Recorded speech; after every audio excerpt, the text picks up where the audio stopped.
Okay, so for today, let's train the 12 angles of strike of Rapid Makali.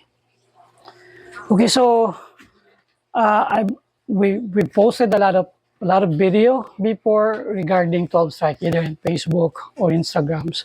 Mang Henry did it himself, and some of our instructors already showed it. So this is my takes, okay? So in Rapid Makali, 12 strike is not only vital, but originally, okay, let me tell you the stories of the 12 strike. Originally, we don't have 12 strikes. So we don't have any, what do you call this? A fixed pattern for this until we've seen people do it because it's usually for learning purposes. When Mang Henry trains, I called him Mang Henry. When Mang Henry trained me with the 12 strike, or originally it's just a dance, he will just show you this, followed by this one.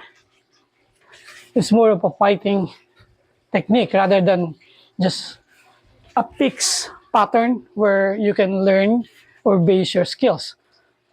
We always start with a dance where we can strike with this, and then just flow it. But for now, we started demonstrating or started creating this for literally for students, for us to be able to teach it to new generation or new student. Okay, so this is the RRK 12 strike. It always starts with the boxing stance.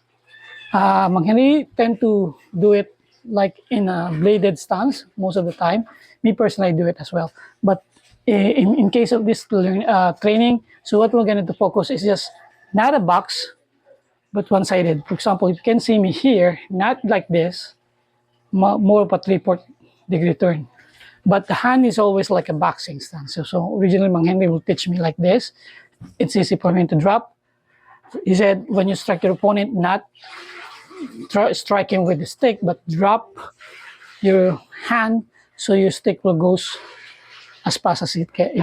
As fast as possible. Okay, instead of just showing like this. Okay, but for now, let me demonstrate the 12 strike.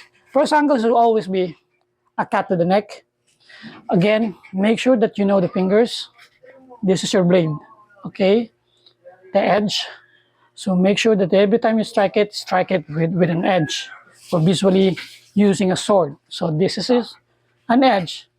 Then just flick it, or sometimes what I do is use the knuckles, but sometimes, well, it depends on the sword, no? But originally, whenever you're holding a sword, it's always like this. It always falls to your fingers, okay? So, but make sure that you guided it correctly, okay? So this is a cut, downward cut to the we have two, we call it tagpas. We have two kinds of this. One is wider, angle number 1. And then we have manipis, tagpas manipis. This one is tagpas, malawag, or just plain hit on the neck, followed by an upward cut. So same plane, an upward cut. Okay? So again, this is angle number 1. This is what we call salok. Salok, this one is also a salok. Okay? So like I said, I explained this before, aldabis is some system call it aldabis as an upward strike. But if you check on the online, what the other word for aldabis also means backhand slap. So I usually term it to a backhand strike. When I said tagpas, again, this is tagpas, this is aldabis tagpas, this is tabas, this is aldabis tabas, this is salok, this is aldabis salok, this is vertical, bagsak vertical, or this is vertical salok. Okay, so just literally just putting some names to it so it's easy to learn and memorize. Okay, again, angle number 1 will be tagpas sa leg or cut to the neck, and then followed by an upward cut to the neck. Let's start with the fixed footwork. Upward cut from groin to shoulder, or from knee to shoulder. Okay, we always want it like this, and then we drew it, 1. Then from here, we're gonna cut an upward cut again, an angle number 3. Here, we then drew it here. Again, angle number 1, angle number 2, angle number 3, then downward, angle number 4. After this, position yourself in this position, and then an upward thrust to the stomach. So we thrust not as straight as this, but like this. We thrust it, if you can see, we twist our blade, then followed by here. Okay, so it's a transition where I can cut here. This one, when I cut on the temple of the head, this is mostly, if you can see, number 1 is this. Okay, for example, number 1 is this. Number 7 or number 11 is a thinner X. Okay, so 5, 6, 7. Drew it, we drew it. Then 8 is a stab. 9 is a horizontal cut. Horizontal cut can be on the stomach, can be on the shoulder. It's up to you. Horizontal cut. Then drew it here. Okay. 10 is a stab again on the chest, followed by a horizontal cut. Then this, you don't need to put it here. From here, this is your downward cut, or the number 12. Again, 1,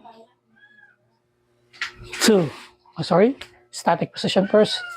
3, 4, 5, 6, 7, 8, 9, 10, 11, then 12.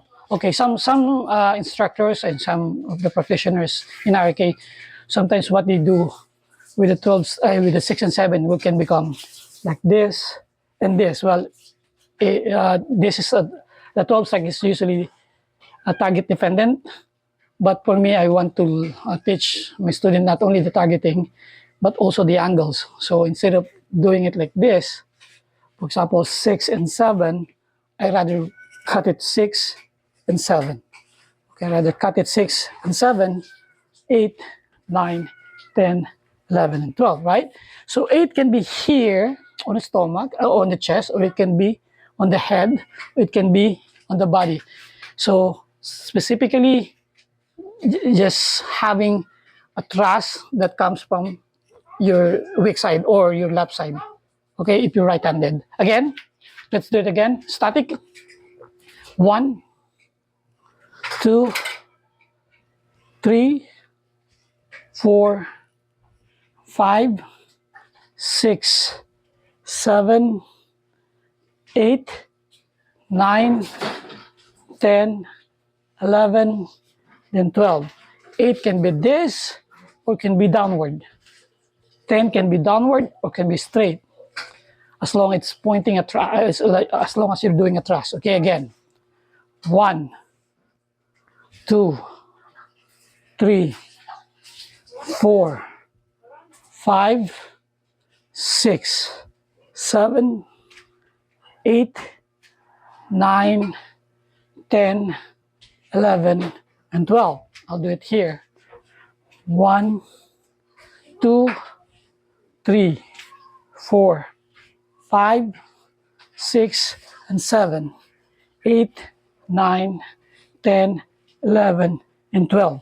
Okay, originally when I learned or we created the 12 strike with Master Henry or Mang Henry, it's a dance. Again, and like I said, it's a dance. It's more of a concept of knowing where you hit will gonna go, and then strike from there, from that position. If I strike you here, then this will be my second strike instead of pulling it here.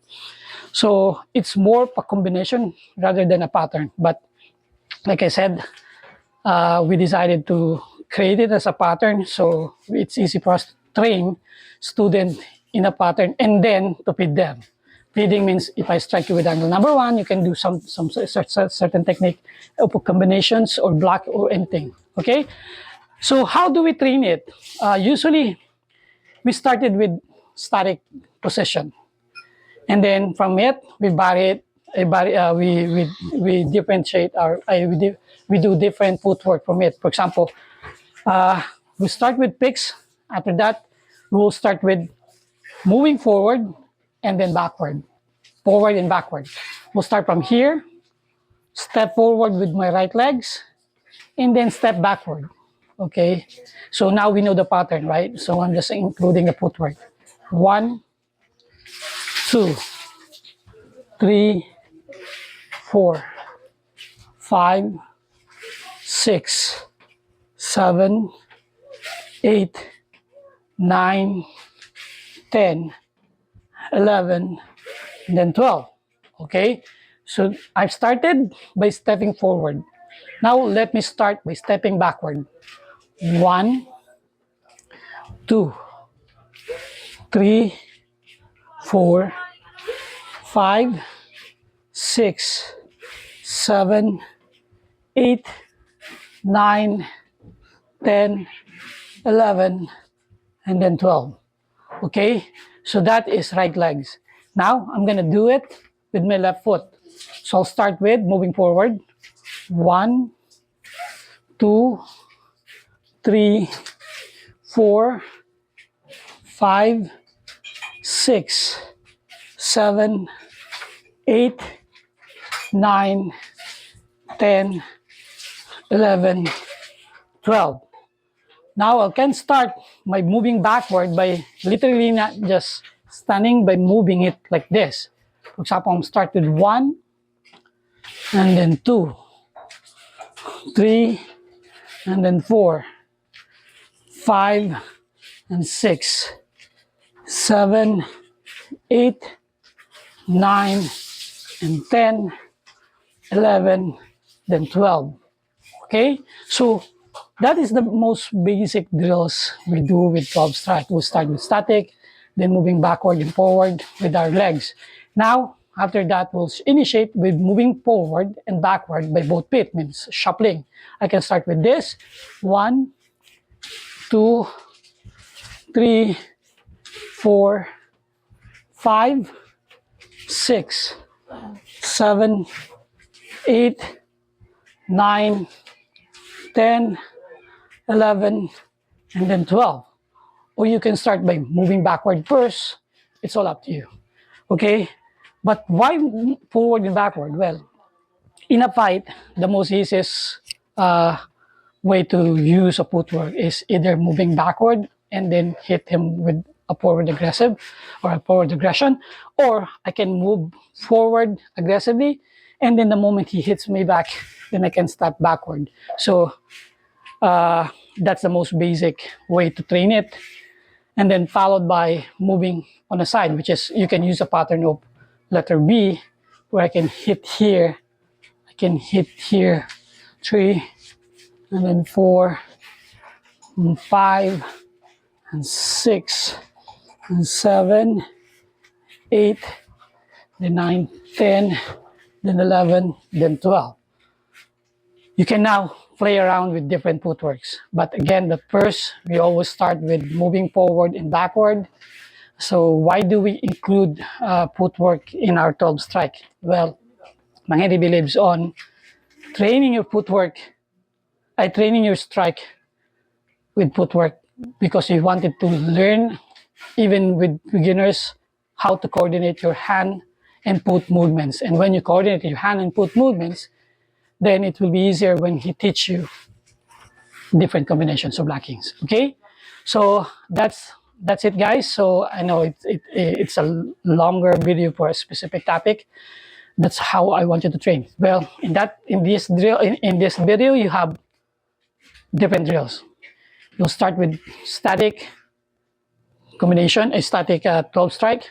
Then you do it with moving forward. Either you step forward first with your right foot, then step backward, or you step backward first, and then you start with stepping backward and then forward, and then after that you start with your left. This is what we believe. When you're learning how to strike, you need to learn not just this is the usual or standard Filipino martial arts. Well, in a chaotic situation or chaotic sparring situation, sometimes you land your feet like this. You need to know how to hit with any position or any footwork. So in these different drills that Mang Henry taught us, he wanted us to learn how to coordinate our body with our hand to our feet, and then learn how to strike and get used to striking with different stances and different position. Okay, so as simple as that concept. Okay, thank you. Hope you learn from it. Please train it, and then you can show me your videos. Okay, and if you're interested to learn from us, well, you can visit rapidismukali.wibly.com for more information, or you can, if you're in the Philippines, you can visit us, or you can check us our page in Facebook. You can message us here. There's a different instructor that you can find that are willing to teach you. Okay, and if you want to learn from me, specifically from me, then you can contact me. I do group class. I do also private instructionals around Metro Manila, as long as I can travel with it here. So then just message me in any of my social media. I'll put it down below, and you can directly message me to my email is also down below on the description. And if you want to learn, start with something from our online course, we also have online course available. So you can check it at pagiranonline.weebly.com. Okay, it's all in the description. Okay, thank you. Keep learning, guys. So keep training, train hard and train smart. Okay, thank you, and see you in the next one.